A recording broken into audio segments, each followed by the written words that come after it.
Yo, what's going on guys, it's Cynical and welcome back to another Kingdom Hearts 3 news and information video. Today for you guys, we have something extremely exciting to talk about. I know you guys are gonna love this piece of news I'm sharing with you dudes today. It's a really juicy slice.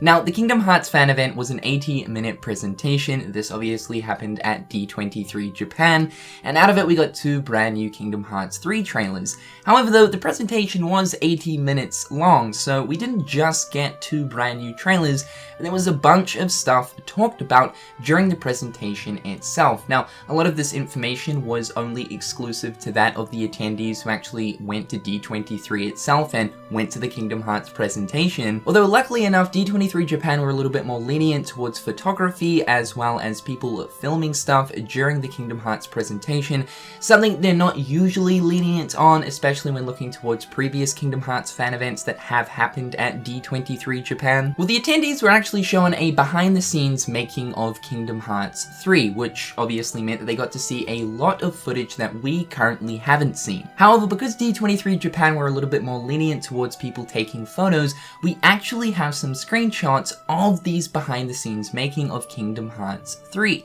But I want to focus on two of the screenshots in particular for today, because when I saw this, it just got me extremely excited. This right here is one of the behind-the-scenes pictures of Sora in Corona, which obviously is the city of the Tangled World. Now, this is an area that we actually haven't seen in a trailer so far. The only areas of Tangled that we've seen so far are, of course, Rapunzel's tower area, and then a few different forest areas within the new trailer. But in terms of the city itself, we actually haven't seen it, and we were a little bit unsure as to whether or not we would actually be venturing into the city. So this right here is awesome. This pretty much confirms to us that not only will we be running around Rapunzel's tower and running through the forest, but we will also be visiting and strolling through the city of Corona. But it's not just the sheer reason of the fact that we will have Corona explorable within the Tangled World. No, more so, look at what is going on within this screenshot, within the city. We literally have NPCs, villagers, citizens walking around. This is one hope of mine that I've really been holding on to, something that I've wanted to happen in Kingdom Hearts for a very long time. You guys know that when we go through any sort of town or central city area in a world within a Kingdom Hearts game, it seems to always be very dead and isolated. Not really many NPCs are contained in one area. And I guess this comes down to the technology and hardware that the Kingdom Hearts games have always run on. The most powerful thing that a Kingdom Hearts game has run on is a PlayStation 2, so it kind of makes you think. But of course, it is understandable as to why Square Enix in the past couldn't fill their Disney worlds with different NPCs and villagers walking around to make the worlds feel a little bit more alive. But seeing as the hardware and technology these days have advanced so much since the PlayStation 2 era, it means Square Enix can now do these things. And as you guys can see, Corona is littered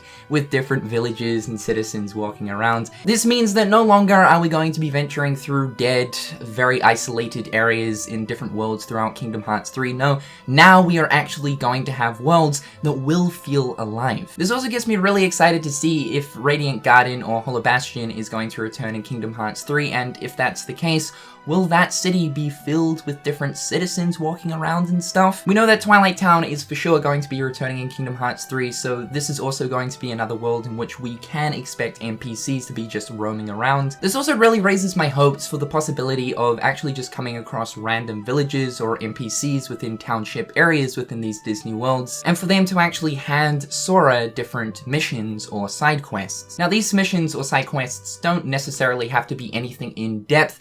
It can more or less be things like, go collect this lost item that I lost while strolling around in the forest. Sora would then have to exit the city, go into the forest, find the item, return to the city, hand the item over to the NPC, and in return get a very small reward. It's little things like this which will really add to the game time, and I'm really hoping that Square Enix decide to use the NPCs that they decide to put in these different townships within the Disney worlds for particular reasons, like handing out side quests, or even getting these different villages or citizens involved in specific story scenarios. Now, we don't exactly know how much of the city of Corona will actually be explorable. The only two screenshots we have here is actually showing the, town square area. From the looks of it, there's different paths and alleyways to explore, and because of the fact fact that Sora is also able to use moves like parkour and flow motion in Kingdom Hearts 3, it would probably mean that we can access areas like the roofs of the different houses. One other thing that I thought I'd bring up before we end this video is a small piece of news from the start of 2014, and keep in mind things are obviously subject to change, so considering the fact that this is an old piece of information, don't take it as fact. However, with actually seeing worlds filled with different villages and NPCs, this piece of news got me thinking. Nomura said, right now there's a demo version that works on our existing equipment and it's an absolute storm. It goes even beyond bold action. In Kingdom Hearts 3, you'll have a 3-person party. Now obviously we know that's not the case anymore because we can have more than 3 people in our party at one time, but depending on the world, NPCs will also join in fighting. Basically, we're developing some very flashy action. We'll be flying through the sky, unfolding into air battles without landing. The part where Nomura says, but depending on the world, NPCs will also join in fighting. It makes me think that if we are actually close to, say, the entrance or the gate area of a certain town or city of a particular Disney world, and I assume that depending on what Disney property it is, there will be guards standing outside these areas. It makes me think that if we start fighting enemies outside these areas with guard NPCs, they might actually join in. It'll actually be interesting to see if Square Enix do get the NPCs that will be walking around these different cities and towns involved in different fighting sequences. But however guys, that is all for today's news and information. I thought I would get this news out to you guys because I find it to be some really exciting stuff. Just knowing the world's going to be so much more alive in this game is such a good feeling, considering the fact that we've been so used to like isolated, very linear levels and areas for Kingdom Hearts games. In the comment section down below guys, let me know your thoughts and opinions towards this. I've been Cynical, hopefully you guys are having an absolutely fantastic day, and until next time guys, I'll catch you later. Peace. Hit them on the page, you'll be coming through stain. Gold in my mouth when you suckers be bluffing. Milk crate, gaming up your bitch though. Catch me in the back playing Super Nintendo.